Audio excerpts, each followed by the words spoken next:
Hannah Clarke was the kind of woman everyone in Briarwood admired, a devoted single mother, a friendly face at the local bakery, and the last person anyone imagined would become the victim of a brutal, calculated murder that would rip the heart out of the quiet town. Hannah Clarke's life ended on an otherwise peaceful Sunday morning in Briarwood, a place where neighbors waved at each other from their porches, and the loudest sound after dark was the chirping of crickets. She was only 32, a devoted single mother raising her 8-year-old daughter, Lily, with quiet determination. Hannah's life revolved around early mornings at the local bakery, afternoons helping Lily with homework, and evenings spent at home. She was known for her kindness, her soft smile, and the way she always had time to greet customers warmly, no matter how busy she was. That morning, a concerned neighbor noticed the front blinds of Hannah's small single-story home drawn closed, something unusual for her. Lily had spent the night at a friend's house, and Hannah was expected to pick her up early. When she didn't arrive,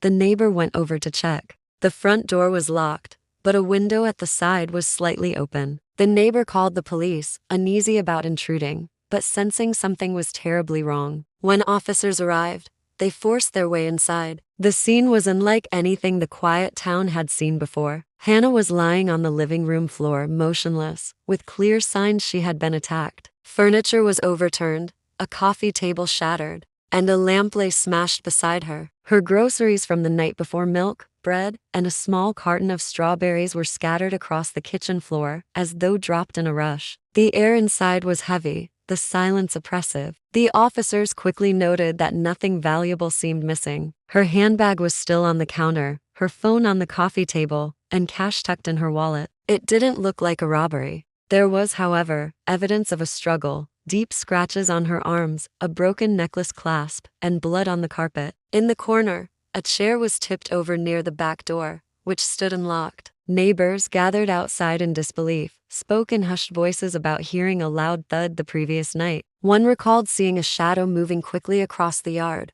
but assumed it was a stray animal. None of them had thought to call the police at the time. Briarwood wasn't that kind of place. But as the reality set in, so did the fear. This wasn't an accident. Someone had been inside Hannah Clarke's home, and someone had taken her life in the most violent way imaginable. Detectives began their work by carefully retracing Hannah's final movements. The bakery's closing shift records showed she had clocked out at exactly 8:02 p.m. the night before. Security footage captured her stepping out into the dimly lit street, wearing her light blue jacket and carrying a small paper grocery bag. She walked at a steady pace toward home, her usual route along Main Street, passing the quiet row of shuttered shops. The footage didn't show anyone following her, but the shadows between street lamps left large gaps in visibility. Witness accounts added fragments to the timeline. A woman who lived above the hardware store recalled seeing Hannah pass by around 8:15 p.m., head slightly lowered as if shielding herself from the cold wind. Another resident claimed to have spotted her turning onto Oakwood Lane, just a few minutes from her house. That was the last confirmed sighting before the discovery of her body. When investigators entered the house the next morning, they noticed something strange. The back door was unlocked, but there were no signs of forced entry. No broken locks, no splintered wood, no pry marks. This immediately raised a troubling possibility. Hannah may have either left it unlocked herself or opened it willingly to someone she knew. The thought of a familiar face turning violent unsettled the team. Forensic technicians swept the scene. They collected fingerprints from door handles, glasses in the kitchen, and the shattered coffee table. They also swabbed for possible DNA from under Hannah's fingernails, suggesting she fought back. Footprints, faint but visible, were found near the back entrance, their impressions smudged into the dirt as if someone had moved quickly. Attention soon turned to her personal life. Friends revealed Hannah had recently ended a short-lived relationship with a man from the neighboring town. He was known for a temper and occasional trouble with the law. He hadn't taken the breakup well, and some suspected he had been trying to contact her again. Detectives reached out to question him, but without physical evidence, he remained only one of several leads. The town was restless. Rumors spread quickly. Some said the killer had been watching her for weeks. Others believed it was a stranger passing through. In a place where crime was nearly non-existent, the idea of a dangerous intruder was both terrifying and foreign. Investigators knew they had to act fast, but every lead brought more questions than answers. Somewhere in the small web of Hannah's life, the truth was waiting to be uncovered. The first real breakthrough came when detectives began analyzing Hannah's phone records in detail. On the night she was killed, she had made several calls between 8:30 and 9 o'clock p.m. to an unfamiliar number that didn't appear in her saved contacts. The calls were short, some lasting only seconds, others under a minute. When investigators traced the number, they discovered it belonged to a prepaid disposable phone purchased only a few days earlier at a gas station on the edge of town. This immediately raised suspicions. Burner phones were often used to hide someone's identity. Surveillance footage from that gas station revealed a tall figure in a dark hoodie and baseball cap buying the phone with cash.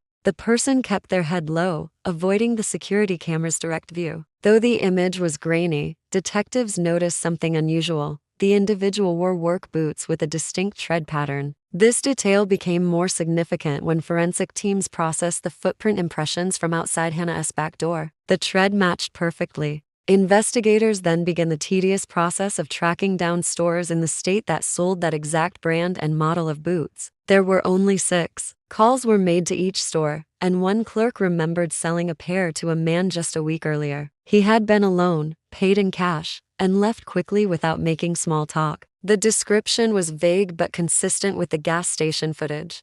While this was unfolding, crime lab technicians continued processing the physical evidence from the scene. A partial DNA sample recovered from under Hannah's fingernails indicated she had scratched her attacker during the struggle. The lab warned it would take days to run comparisons, but detectives were hopeful it might match someone already in the criminal database. Meanwhile, other evidence painted a disturbing picture. The placement of the groceries on the kitchen floor suggested Hannah had been attacked almost immediately after entering her home. The unlocked back door indicated the intruder either followed her in or entered just before she arrived, lying in wait. The speed and force of the attack implied planning rather than impulse. The investigation was no longer about whether this was a random act. It was clear the killer had targeted Hannah specifically. The burner phone, the rare boots, and the calculated entry all pointed toward a deliberate, premeditated crime. Detectives knew they were closing in on someone who had not only taken Hannah's life but had also taken steps to ensure they wouldn't be caught.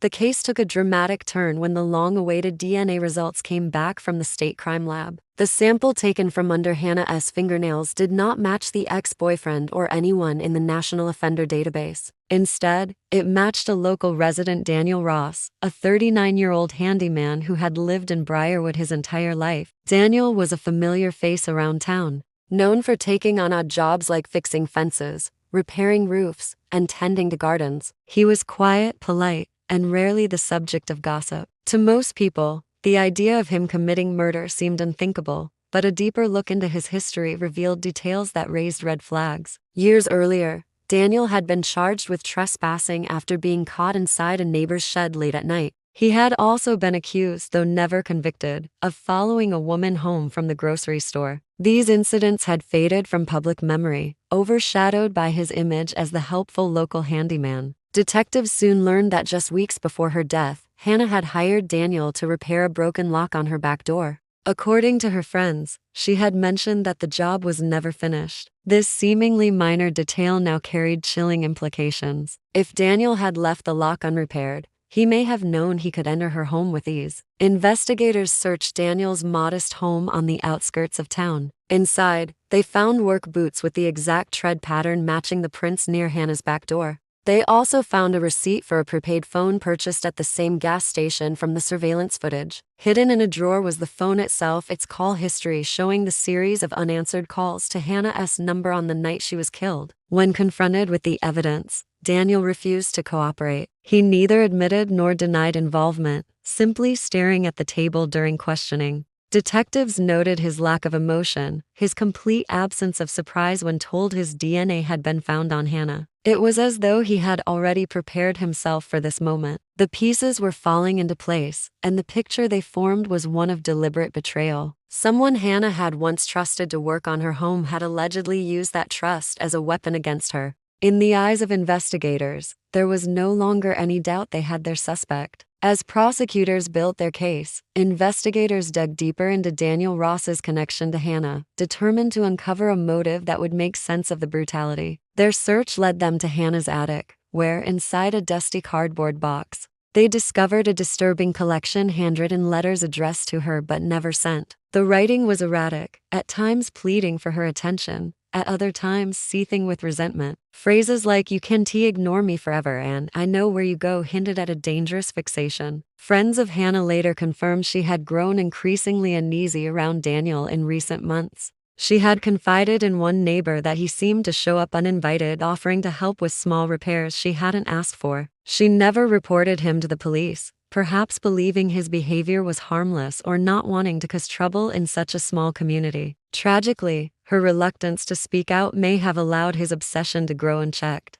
The night of the murder became clearer through the evidence. Detectives pieced together that Daniel had likely been watching her as she walked home from the bakery. With Lily spending the night at a friend's house, Hannah was alone. Daniel either entered through the back door moments before she arrived or followed her inside as she carried in her groceries. The suddenness of the attack suggested he had no intention of talking, only of acting on whatever violent thoughts had been building inside him. The brutality of the assault shocked even experienced officers. The defensive wounds on Hannah's arms showed she had fought desperately, but Daniel was larger, stronger, and relentless. The broken furniture and scattered groceries told the silent story of her final moments, each detail reinforcing the premeditated nature of the crime. In court, the prosecution presented the DNA evidence, the matching boot prints, the burner phone records, and the obsessive letters. The combination was overwhelming, leaving the defense with little ground to stand on. Witness testimony painted Daniel as a man whose friendly facade had masked an unstable, controlling nature. The jury deliberated for less than 4 hours before finding Daniel Ross guilty of first-degree murder. He was sentenced to life in prison without the possibility of parole. But for Briarwood, the trial brought no real closure. The image of Hannah Clarke's home, once a place of warmth and safety, was forever linked to the night its peace was shattered. The town's sense of security had been stolen along with her life, replaced by a lingering fear that darkness can hide even in the most familiar faces.